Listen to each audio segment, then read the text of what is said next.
Depuis sa séparation avec Romane Cerda en 2011, la mère de son fils Malone, 16 ans, on ne lui avait pas connu de compagne officielle. Mais il semblerait que Renaud ait enfin retrouvé l'amour. Plus discret que jamais dans son fief de l'Isle-sur-la-Sorgue, le chanteur vivrait en effet une belle histoire qui lui aurait donné envie de se remettre à chanter et de remonter sur scène. Une romance avec une mystérieuse jeune femme, probablement la fameuse Cerise, dont le visage avait été révélé ces derniers mois selon son ami, le chanteur Dave, qui a balancé l'information lors d'une interview sur BFM TV.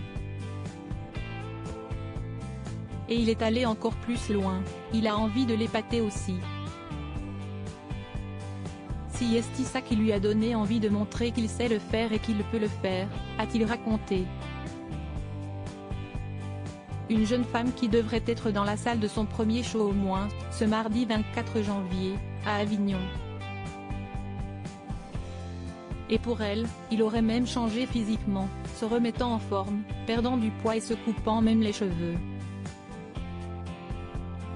Plus important encore, il aurait mis un terme aux addictions qui lui font tant de mal depuis de nombreuses années. Plus d'alcool, beaucoup moins de cigarettes qui lui abîment la voix et des angoisses qui se calment et lui permettent de remonter sur scène pour un spectacle intimiste, comme l'a confié son pianiste, Alain Lanty, récemment. Je ne suis pas le père parfait. Renaud a la capacité de se mettre à nu. Si est-il quelqu'un qui se livre. Tout le monde sait quelles ont été ses addictions. Tout le monde sait quelles ont été ses peines, ses joies, ses douleurs. Le fait d'être à nu, vocalement et dans sa peau de chanteur, ne le dérange pas plus que ça, a-t-il notamment expliqué sur RTL. Un nouveau projet enthousiasmant pour le public, mais aussi pour ses proches.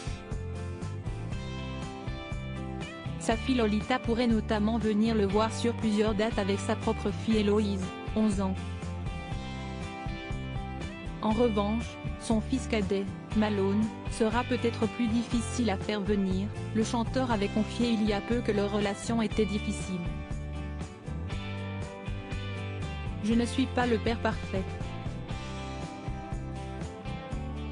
Il vit avec sa mère, moi je suis la majorité du temps dans le sud.